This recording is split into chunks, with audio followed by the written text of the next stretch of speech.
금요일 새벽이 되었습니다. 사랑하는 성도 여러분, 오늘도 주어진 자리에서 처음 시간을 드리며 하나님께 나아가겠습니다. 사도신경을 고백하겠습니다. 전가사 천지를 만드신 하나님 아버지를 내가 믿사오며 그 외아들 우리 주 예수 그리스도를 믿사오니 이는 성령으로 잉태하사 동정녀 마리에게 나시고 본디오 빌라도에게 고난을 받으사 십자가에 못 박혀 죽으시고 장사한 지 사흘 만에 죽은 자 가운데서 다시 살아나시며 하늘에 오르사 전능하신 하나님 우편에 앉아 계시다가 저리로서 산 자와 죽은 자를 심판하러 오시리라.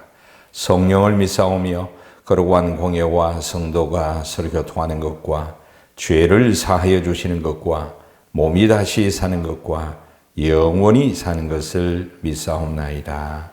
아멘. 오늘 함께 상고할 말씀은 창세기 39장 1절에서 23절이 되겠습니다. 오늘 봉독할 말씀의 배경은 요셉이 형제들에게 버림을 받고 미디안 사람들에게 노예로 팔립니다. 이 미디안 사람 속에 이스마엘 사람이 있었는지 아니면 다시 넘겼는지는 모르지만 이스마엘 사람에 의해서 다시 바로의 경호대장쯤 되는 집에 노예로 팔리게 되는 내용입니다. 먼저 1절에서 6절 말씀을 제가 봉독해 드리겠습니다. 요셉이 이끌려 애굽에 내려가매 바로의 신하 친위 대장 애굽 사람 보디발이 그를 그리로 데려간 이스마엘 사람의 손에서 요셉을 사니라. 여호와께서 요셉과 함께 하심으로 그가 형통한 자가 되어 그의 주인 애굽 사람의 집에 있으니 그의 주인이 여호와께서 그와 함께 하심을 보며 또 여호와께서 그의 범사에 형통하게 하심을 보았더라. 요셉이 그의 주인에게 은혜를 입어 섬기매 그가 요셉을 가정 총무로 삼고 자기의 소유를 다 그의 손에 위탁하니 그가 요셉에게 자기의 집과 그의 모든 소유물을 주관하게 한 때부터 여호와께서 요셉을 위하여 그 애굽 사람의 집에 복을 내리심으로 여호와의 복이 그의 집과 밭에 있는 모든 소유에 미친지라. 주인이 그의 소유를 다 요셉의 손에 위탁하고 자기가 먹는 음식 외에는 간섭하지 아니하였더라. 요셉은 용모가 빼어나고 아름다웠더라. 아멘. 하나님은 요셉과 함께 하셨습니다. 하나님은 요셉에게 꿈을 주셨습니다. 그 꿈으로 인하여 박해를 받을 때에 소위 왕따를 당할 때에 배후에서 함께 하셨습니다. 오늘 요셉이 종이 되어 노예가 되어 이 친위 대장 애굽 사람 보디발의 집에 있을 때에 하나님은 함께 하셨습니다. 하나님이 함께 하신다는 것, 하나님이 함께 하신다는 것. 여러분 어떻게 생각하십니까? 하나님이 요셉과 함께 하신다면 형제들로 인하여 이렇게 어려운 일은 안 당해야 되지요. 여기까지 와서는 아니 되지요. 하나님이 나와 함께 하신다면 바람도 없고 풍랑도 없고 어려움도 없어야 형통해야 나와 하나님이 함께 하신다고 우리는 그렇게 생각하고 기도하지 않습니까? 요셉은 하나님이 요셉과 함께 해주심에도 불구하고 때로는 버림당하고 때로는 웅덩이에 들어가고 때로는 팔리고 때로는 노예가 됩니다. 하나님이 우리와 함께 해주심으로 인하여 감당할 수 없는 시험과 어려움은 하나님이 막아내 주시지만 때때로 하나님의 뜻을 이루기 위하여 하나님은 이런 모든 악을 허용하시는 거예요. 매우 힘든 상황 아래 우리를 그대로 놓아두시는 겁니다. 그렇지만 하나님은 그 상황 속의 조건 속에서 여전히 함께 하심으로 인하여 요셉을 지켜보시고 돌보시고 함께 하시는 겁니다. 오늘 예수님께서도 저와 여러분들에게 약속하시죠. 세상 끝날까지 내가 함께 해 주겠다.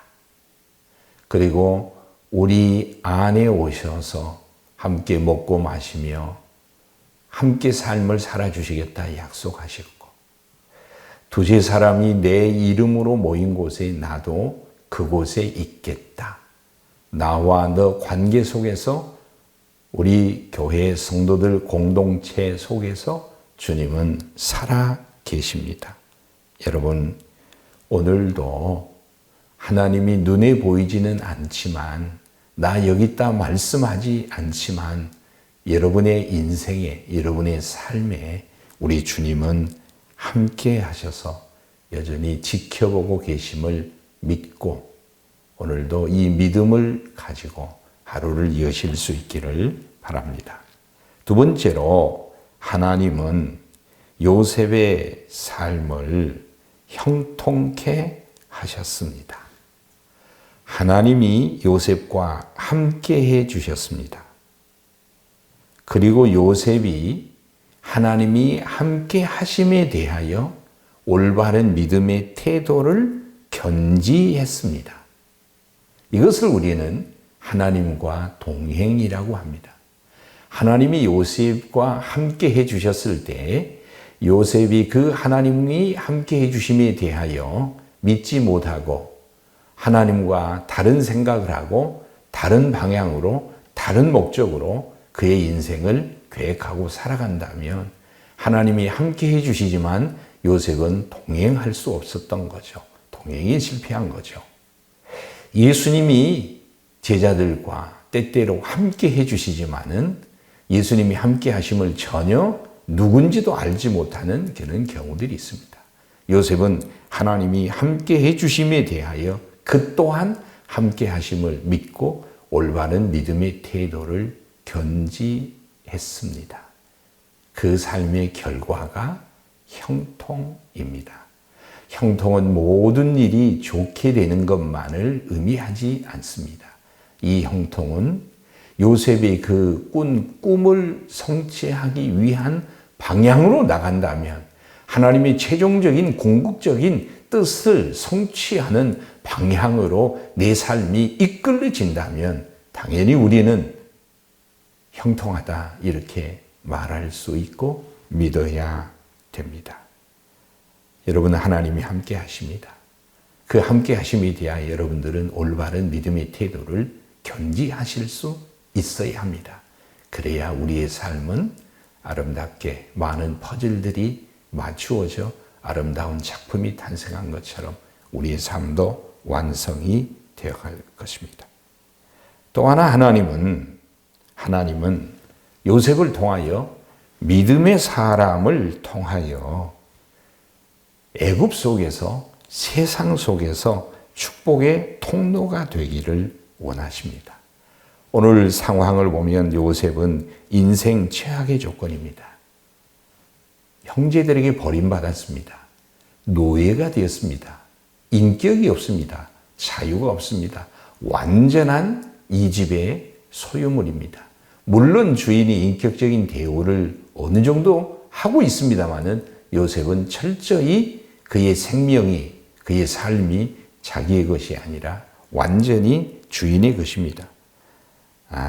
이런 상황 속에서도 하나님은 요셉과 함께 하셔서, 형통케 하셔서 요셉이 머문 곳에 축복이 임하여, 복이 임하여 요셉도 알고 그 주인도 알고 요셉을 존귀하게 여기게 만들었습니다. 사랑하는 성도 여러분, 그리스도인과 이웃, 교회와 세상 어떤 관계가 되어야 되나요? 전혀 이질적인 문화 속에서, 이방 속에서 철저히 최악의 조건 속에서도 요셉은 하나님과 함께 하심으로 말미암아 하나님께서 그가 머문 곳에 하나님의 복이 임하여 자신도 그도 이웃도 알 수 있게 되었습니다. 이것이 소위 축복의 통로이고 하나님께서 아브라함에게 복의 근원이 되리라 라는 이 약속이 이삭, 야곱, 요셉의 삶 속에서 증거되고 성취되고 있는 것을 우리가 보게 됩니다. 축복의 통로가 되고 있습니까? 오늘 우리의 현실, 교회와 세상, 그리스도인과 이웃과의 관계를 살펴볼 때 우리가 과연 이웃에 대하여 빛이 되고 소금이 되고 축복의 통로가 되는가? 좀 극단적인 표현으로 정말 표현하기가 좀 부끄럽고 표현하기가 좀 적절치 못한 것 같습니다만은 많은 원성을 듣고 있습니다. 이것은 우리가 하나님이 우리와 함께 하시는데 우리가 함께 하지 못한 증거 가운데 하나가 아닌가. 우리는 하나님을 위하여 또 하나님을 잘 믿고 하나님을 위한다고 하는 일이지만 이것이 과연 하나님의 뜻에 함께 해주심에 대한 올바른 반응인가 다시 한번 우리의 삶을 깊이 반성하고 축복의 통로가 되도록 노력을 해야 합니다. 요셉은 구제를 말씀을 한번 읽어드리겠습니다.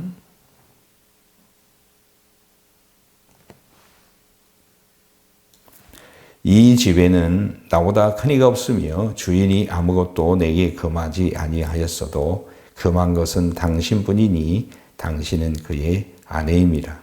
그런즉 내가 어찌 이 큰 악을 행하여 하나님께 죄를 지으리이까. 요셉은 시험을 당했고 유혹을 당했고 그렇지만 이겼습니다. 이것은 큰 악이다 생각을 했습니다. 하나님 앞에 죄다. 주인이 무서워서가 아니라 잘못 발각되면 벌을 받기 때문이 아니라 하나님이 보고 계시고 알고 계신 하나님 앞에서의 삶. 그래서 요셉은 이 시험을 이길 수 있었습니다. 여러분이 잘 아시는 대로 악을 거부한 결과는 누명을 썼고 억울하게 됐고 감옥에 가게 되었습니다. 하나님이 허용하신 거죠. 그렇지만 하나님은 이 감옥 속에서도 함께 하셨고 더 큰 은혜를 베푸셨고 요셉은 억울하게 누명을 쓴 그곳에서 하나님의 뜻을 이루기 위한 또 하나의 아름다운 귀한 만남을 갖게 됩니다.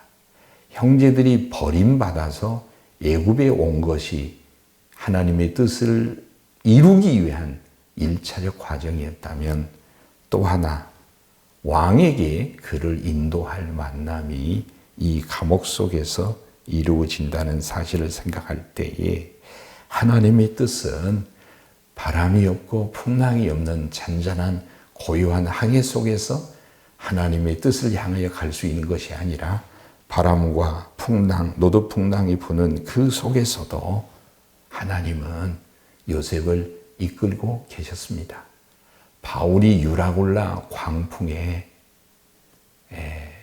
미래가 보이지 않는 처절한 고통 속에 있을 때에 하나님은 한 섬을 멜리드라는 한 섬을 또 예비하시고 그를 그곳에서 건지시고 또 인도하시는 것을 볼 수 있습니다. 우리의 삶이 힘들고 어둡고 곤고할지라도 하나님은 함께 하시고 뜻을 이루어 가심을 여러분들이 믿으시고 이 믿음을 견고히 하셔서 하나님 앞에 올바른 믿음의 태도를 보이시고 우리의 삶의 자리에서 하나님의 형통의 복을 증거하시는 복된 삶을 오늘 그렇게 사십시오. 여러분들의 삶을 축복합니다. 합니다. 주의 기도로 오늘 새벽 기도를 마치겠습니다. 하늘에 계신 우리 아버지여, 이름이 거룩히 여김을 받으시오며 나라가 임하시오며 뜻이 하늘에서 이루어진 것 같이 땅에서도 이루어지이다. 오늘 우리에게 일용할 양식을 주시옵고 우리가 우리에게 죄 지은 자를 사하여 준 것 같이 우리 죄를 사하여 주시옵고 우리를 시험에 들게 하지 마시옵고 다만 악에서 구하시옵소서. 나라와 권세와 영광이 아버지께 영원히 있사옵나이다. 아멘.